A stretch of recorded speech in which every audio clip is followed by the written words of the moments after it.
Jeff, I'm going to start with you by putting a question from one of my viewers on, and it's from Keith, who says he's 64 years old, he's lost his job, he's on benefits, 979 quid a month he gets, £725 a month goes on rent, 105 goes on council tax.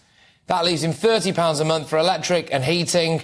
He wants to know from you how much he can do now, what more can he do if he just wants to live? And a lot of people are thinking that with net zero going up, his bills are going to go up and everyone's going to have to pay more for these subsidies. How do you respond to people like Keith, Jeff?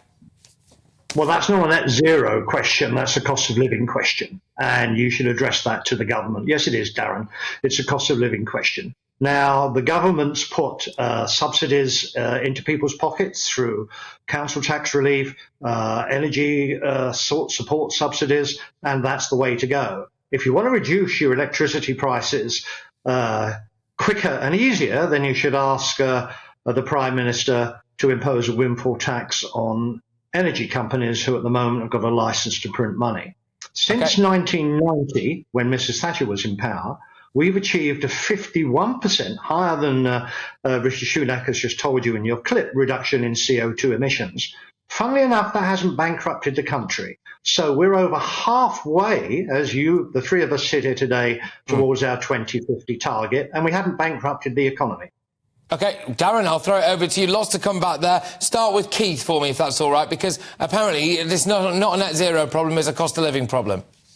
Oh, I just don't accept that at all. I mean, energy is something that none of us can get away from, Patrick. Ultimately, the prices of things in the shops are going up because of food, for example. You need gas to actually keep things refrigerated and all the rest of it. So, of course, it's a net zero problem. I mean, Patrick, ultimately, what the Prime Minister's been saying, all this guff about rebalancing the cost of gas.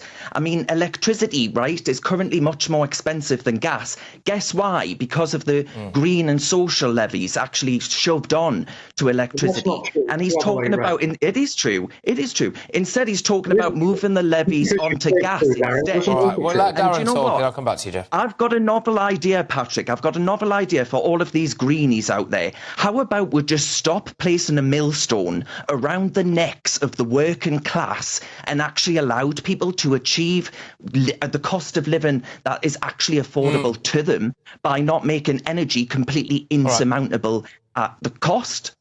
All right, look, Jeff, Rishi Sunak keeps banging on about how we're decarbonising faster than anybody else, and a lot of people responded to that by saying, well, there you go, we've done enough, actually, and we need to just take a back seat now and maybe we are just allowed to live our lives and it's up to other people to catch up with us. I mean, the EU doesn't seem to be going as fast as we are.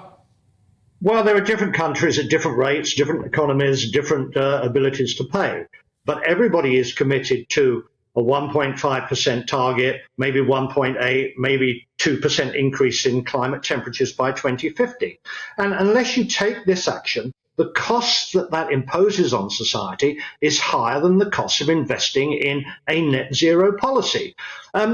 I don't live my life by Daily Telegraph headlines. What I live my life by is facts. The levies on electricity and gas prices are, how much are they, do you think they are, a week or a month, Darren? Do you actually know how much they are? Well, yeah, as much as 25%. Yeah, and at that, to a lot of people, it might not be a lot to you, but it's a lot to a lot of people. Thank you very much. It means a lot to all sorts of people. And the reason that the prices have risen in the last 18 months or so has got nothing to do with green levies. You might as well say, let's abolish VAT on energy prices, which already is at a reduced rate, as I'm sure you know. The government has decided to take money from the public purse through taxation and subsidise yours, mine and everybody else's use of electricity because of the Russian gas situation caused by the Ukraine war. Yeah, but it's as simple as that. Yeah, but that's not free money, is it? That's coming out of people's tax. We are paying for that. Absolutely, this is the thing. it's not free money. Tax. I'll just throw it over to Darren. Sorry, but I am. Look, Jeff, forgive me. I am a little bit sick of people saying like, "Oh, well, come on, it's just coming out of the tax." Yeah, well, we pay for that, don't we, Darren? What's your view? Well, I understand that, Patrick. Of course, we all pay for taxes, but it's the government. Yeah, well, we do. And it's really, It impacts the working class the hardest, as we all know. I mean, Patrick, you just mentioned that we're all in this together, right? Other countries around the world are doing this as well. I mean, as you well know, I'm not one to often say nice things about Brussels, right? I often think Brussels is bananas, frankly. But even the technocrats in the EU have actually worked out, oh, hang on a minute, maybe actually it's not going to work if we ban petrol and diesel cars by 2030. Actually, maybe that's nuttier than a fruitcake. And all of these things, the chickens are coming home to roost, right? It's going to be well-heeled eco-extremists that are actually the ones that can afford to be hit by these new green taxes on gas. And it's the working class, it's your viewers, Patrick, who are going to be, pardon the pun, not insulated by all of this. Jeff, I've got to ask, when we look at things in the round, right, so let's say at some point I'm going to have to get an electric car. All right, I drive a diesel at the minute. It wasn't that long ago we were told to drive diesel cars. So it's going to cost me about 10 quid every time I take it off the drive in London. So I'm going to have to get a new car. So that's money, right? And then if I owned a place and it was gas there, I'd probably have to look at introducing some kind of heat pump. Well, let's say that place was old, or if I was lucky enough, so chance to be a fine thing, very large, then maybe that wouldn't actually do me too much good. So I'd be paying for that. Electricity, etc., is going up anyway. I mean, there just seems to be a lot of outlay here, cost-wise, for people. I just think when you look at it in the round, can you understand, Jeff, why people are thinking, well, I don't really want to do this. I wouldn't really vote for this. Well, Patrick, I can understand why they don't want to do it. You can currently get a government subsidy of £5,000 towards a heat pump. You have to pay some yourself. Over an 8-year period, that would be cheaper to run than a gas or electric equivalent. Taxpayers are still paying. You keep banging on about subsidies, Jeff. That's tax. That comes from taxing people more money, doesn't it? It does, and you will get the payback of that investment. Okay, all right, Darren. Final word to you. I can see you shaking your head. Go on.